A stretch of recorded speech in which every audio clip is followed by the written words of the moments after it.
pas de temps et qu'on puisse après avoir plus de temps en fin d'après-midi pour faire des matchs. Voilà une partie du programme de l'après-midi. On ne va pas faire de warm-up.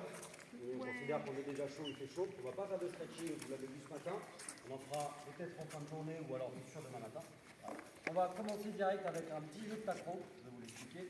Ensuite, on aura un atelier de réception pour tout le monde.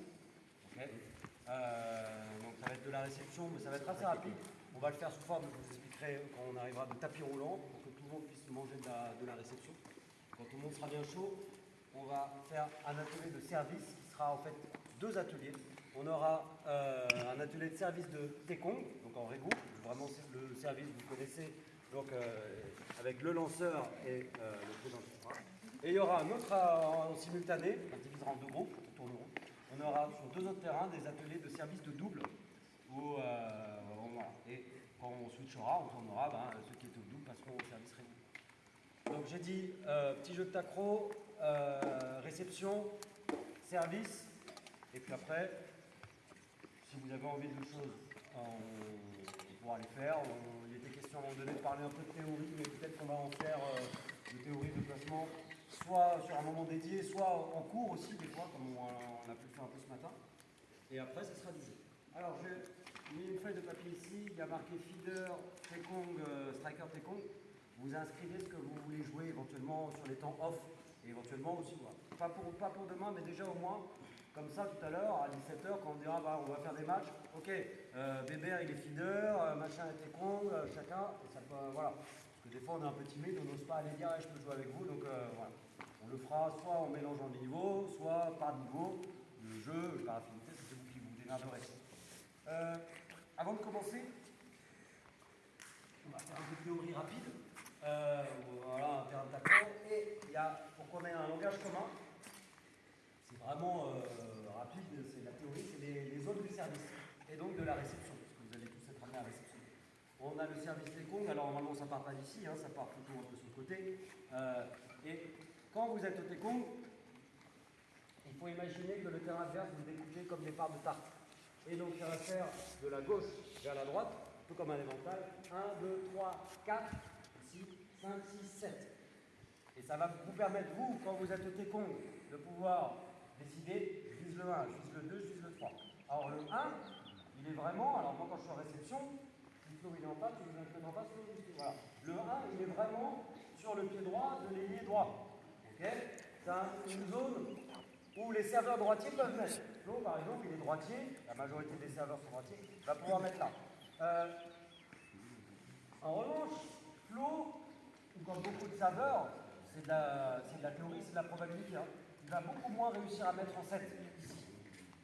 Pourtant, c'est un des points les plus faibles en général, parce que c'est souvent notre pied gauche, nous sommes souvent droitiers, ici. Et c'est aussi plus dur pour un Tekong qui est droitier de le mettre ici. Pourquoi on dit ça? C'est que ça va permettre, nous, donc au Tekong de pouvoir viser, mais surtout nous aussi en défense de pouvoir communiquer, en disant, voilà, je sais que mon Tekong, son pied gauche, il n'est pas terrible, il le sait non plus, il va me dire, couvre-moi. Le Tekong ici, il est en 4. Donc 4 ici, il a son pied droit qui va couvrir donc ici le milieu, 4, le pied gauche un peu, mais il est un peu plus lent souvent. Et là, il va y avoir le 5, 6 et 7. Le 7 et le 6, c'est pour le striker, c'est de ce côté-là. Mais là, on sait que le Tekong, il va pouvoir prendre ici, donc 4 pour lui, 5, il pourrait même éventuellement prendre le 6 s'il est en accord avec le striker de ça lui évite à faire une récepte d'un point faible. Pareil, moi ici quand je joue feeder, je peux dire, mon Tekong, ton pied gauche, moi j'ai un meilleur pied droit, ça tombe bien, c'est l'intérieur, c'est la zone où il y a plus de probabilité. Ben, je vais dire, je couvre 7, 6, et je vais couvrir 5. Mon Tekong, il n'aura plus qu'à faire le 4 et le 3. Bon, c'est pas non plus un truc qu'on va être amené à utiliser souvent, mais c'est quand même quelque chose que, c'est le langage des pros, et c'est quand même quelque chose qui nous permet d'avoir une géographie un peu du terrain qui nous paraît intéressante. Bon, je laisse la feuille de stylo ici sur la table, vous pouvez vous y inscrire. Maintenant, on va commencer avec un jeu de tacro. Alors c'est un jeu où on n'est quasiment jamais amené à faire, vous allez voir, c'est assez difficile. On va se mettre par terrain, on va jouer on peut même aller jusqu'à 6. Vous voulez, reste là sur le terrain, les autres, vous voulez bien sortir, Steve, tu restes ici. On va prendre un joueur de Kyria aussi. Allez, on va plutôt constituer une équipe de 6, on va dire, ou de 4, vas-y, sur ton terrain. Kevin, Florian, Lina, Vas-y, mets-toi là.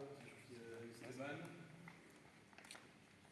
et Alexis. Voilà. Alors, comme je vous dis, c'est un jeu de tacro. Ce qui est intéressant, c'est que ça va nous développer de la communication entre nous et un peu de fun dans l'équipe. On va faire que des renvois directs, uniquement un match. Service de double, comme on veut.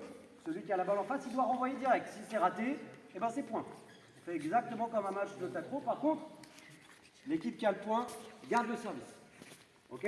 Vous placez 1, 2, 3, 4. Vous êtes un peu trop nombreux là-bas. Alors on peut le faire à 3, on peut le faire à 4, on peut le faire à 5, à 6. Voilà, je mets 6 pour l'exemple ici. Il y a quelqu'un qui va la faire? 1, 2, non, 6. Ok. Vous vous placez où vous voulez. Il nous en faut encore 2. Allez, 2 personnes. Rapidement. Vas-y, viens. Si tu veux, tu viens. Voilà. Ok. Maintenant, nous, je ne vous donne pas l'équipe, mais ça va nous demander de nous quelle est notre géographie de défense. Est-ce qu'on se met comme ça, avec quelqu'un au milieu? Est-ce qu'on met ici? Est-ce que ceux qui sont devant, ils vont venir prendre derrière? Voilà, tout ça, ça va être de la communication. Et il n'y a pas forcément un bon placement, mais vous allez devoir apprendre à communiquer. Et le meilleur moyen pour communiquer, c'est votre bouche. Donc vous dites, j'ai, monte. Vous êtes prêts? On démarre. Je vous fais juste la simulation et puis après on démarre. Peut-être qu'on se mettra peut-être pas 6 par terrain, mais on peut essayer. C'est bon? Vous êtes prêts là-bas? 0-0. Direct. Direct. Ok, 1-0.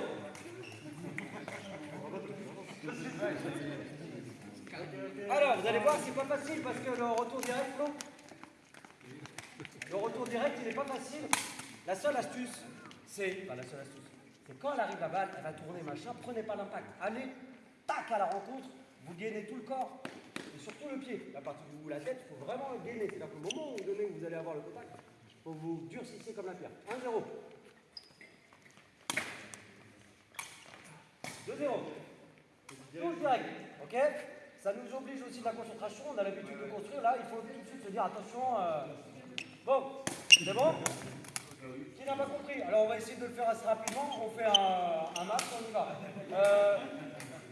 On va faire, tout le monde ressort maintenant, je vais désigner des capitaines de chaque équipe et vous allez vous constituer les équipes et dès que les équipes sont constituées, donc Jérém, tu te mets sur un terrain? Oui, monsieur.